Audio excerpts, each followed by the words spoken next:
Hello दोस्तों आज हम लोग बात करेंगे एक्सिस मिड कैप फंड के बारे में।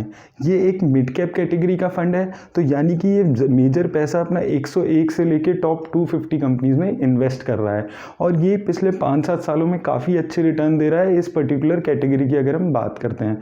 तो आइए इस वीडियो में देख लेते हैं इसने किन सेक्टर्स में और किन कंपनीज में अपना मेजर पैसा लगाया हुआ है और इसने कैसी रिटर्न दी है। दोस्तों जैसे कि मैंने आपको बताया था, ये एक मिड कैप फंड है और ये टॉप 101 से 250 कंपनीज के बीच में अपना ज़्यादा पैसा इन्वेस्ट करता है और अभी इस फंड के पोर्टफोलियो में लगभग 54 स्टॉक्स अवेलेबल हैं। अगर हम लॉन्च की बात करें तो ये फंड जनवरी 2013 में पहली बार लॉन्च हुआ था और अभी इस फंड का साइज़ कम से कम 8,500 करोड़ से भी ज़्यादा का भी हो चुका है। अगर हम अब बात करते हैं मार्केट एलोकेशन के हिसाब से इसमें इन्वेस्टमेंट की, तो लार्ज कैप कंपनीज में ये 22% के आसपास, वहीं मिड कैप कंपनीज में 74% के आसपास, वहीं स्मॉल कैप कंपनी में भी 1.5% के आसपास ये पैसा अभी अपना लगा रहा है। अगर अब हम इसमें देख लेते हैं इसका एक्सपेंस रेशो, तो एक्सपेंस रेशो इस फंड का अभी चल रहा है 0.54%, जो कि इस कैटेगरी एवरेज के 0.96% से बहुत ही अच्छा है, काफ़ी सस्ता है ये इन्वेस्टर्स के लिए अभी। अब अगर आपको इसमें इन्वेस्ट करना है तो आप कम से कम 500 रुपये की SIP आपको करानी होगी। वहीं अगर आपको लमसम इन्वेस्ट करना है तो कम से कम 5,000 रुपये आपको इस फंड में डालने होंगे। अगर हम इसमें बात करते हैं इसके एग्जिट लोड की, तो अगर आप अपना लगाया हुआ पैसा 1 साल के अंदर निकाल लेते हैं तो 10% तक के इन्वेस्टमेंट पे आपको कोई एग्जिट लोड नहीं देना होगा। वहीं 10% से ज़्यादा पैसे पे आपको 1% एग्जिट लोड देना होगा और 12 महीने के बाद आपको कोई भी एग्जिट लोड नहीं देना है। अब आइए देख लेते हैं कि इस फंड ने मेजरली किन सेक्टर्स में अपना ज़्यादा पैसा लगाया हुआ है।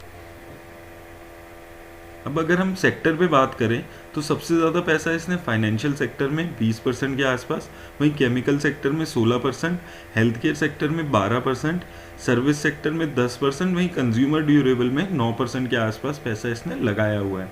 तो अगर हम सेक्टर वाइज इसकी एलोकेशन देख रहे हैं तो इसने अच्छे सेक्टर्स में इन्वेस्ट किया हुआ है, health care sector, chemical sector, financial sector, जो कि अभी काफ़ी अच्छा कर रहे हैं।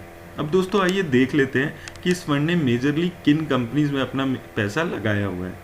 तो अब अगर इसमें हम बात करते हैं टॉप 10 कंपनीज की, तो सबसे ज़्यादा पैसा इसने चोलामंडलम फाइनेंस में लगाया है, लगभग 4.5%। उसके बाद PI इंडस्ट्री में भी इसने 4% के आसपास पैसा लगाया है, वहीं वोल्टास में 3.5% के आसपास, इप्का लैब्स में भी 3.5% के आसपास पैसा लगाया हुआ है, वहीं एस्ट्रल पॉली में इसने 3.5% पैसा लगाया है, बजाज फाइनेंस में भी इसने 3.5% के आसपास पैसा लगाया है, वहीं HDFC बैंक में भी इसने पैसा लगाया हुआ है 3% के आसपास। उसी तरह एवेन्यू सुपरमार्ट, एंड्योरेंस टेक्नोलॉजी और टाटा ग्लोबल में भी इसने पैसा लगाया हुआ है। तो अगर आप ये कंपनीज देखेंगे तो जैसे कि हमने डिस्कस किया था कि 54 स्टॉक्स इसने लिए हुए हैं, तो इसीलिए हम देख रहे हैं कि इसने काफ़ी डाइवर्सिफाई किया हुआ है अपना पोर्टफोलियो और हर कंपनी में इसने थोड़ा बहुत पैसा लगाया हुआ है। कोई ऐसा मेजर कंपनी नहीं है जिस पे ये फंड टोटली डिपेंडेंट है। अब आइए देख लेते हैं, अगर आपने 10,000 रुपये इस फंड में लगाए होते तो उस 10,000 रुपये पे आपको कैसी इन्वेस्टमेंट मिली है। अब अगर हम 10,000 रुपये पे बात करें तो 1 साल में ये 10,000 रुपये आपके 12,500 के आसपास हो गए हैं, यानी कि 28% के आसपास की रिटर्न।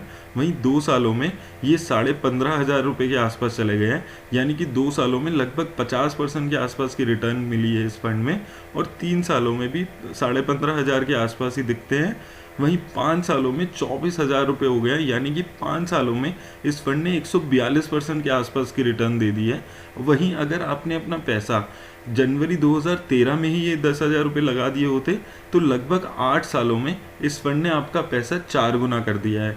ये 10,000 रुपये आपके 41,000 रुपये हो गए हैं। तो दोस्तों इस फंड ने काफ़ी अच्छा परफॉर्म किया है अपनी कैटेगरी में। 5 साल में अगर हम देखें तो ये सबसे अच्छा परफॉर्म करने वाला फंड अभी चल रहा है। अब आइए देख लेते हैं कि SIP इन्वेस्टर्स को इस फंड ने कैसा पैसा बना के दिया है। अब अगर हम इसमें बात करते हैं SIP इन्वेस्टर्स की, तो अगर आपने 1,000 रुपये अपने लगाए होते 1 साल के लिए, तो 12,000 की इन्वेस्टमेंट पे वो आपके पैसे 15,500 रुपये हो गए हैं। वहीं 2 साल में 24,000 रुपये 33,000 हो गए हैं। उसी तरह 3 साल में 36,000 की लागत पे 51,000 रुपये इस फंड ने आपको बना दिए हैं। वहीं 5 सालों में 60,000 रुपये लगा के लगभग 1 लाख रुपये वो हो गए हैं। तो दोस्तों इस फंड ने काफ़ी अच्छी रिटर्न्स दी हैं पिछले 5 सालों में, अगर हम देख रहे हैं SIP में भी और वन टाइम इन्वेस्टमेंट में भी। तो अगर आपका पोर्टफोलियो इस पे सूट करता है तो आप इस फंड में पैसा लगा सकते हैं। दोस्तों, अगर आप म्यूचुअल फंड में इन्वेस्ट करने की सोच रहे हैं तो मैं आपको 2 चीज़ें इसमें और बोलूँगा कि पहला तो आप डायरेक्ट प्लान ही चुनें, इससे आपका जो एक्सपेंस रेशियो का पैसा है वो थोड़ा बचता है।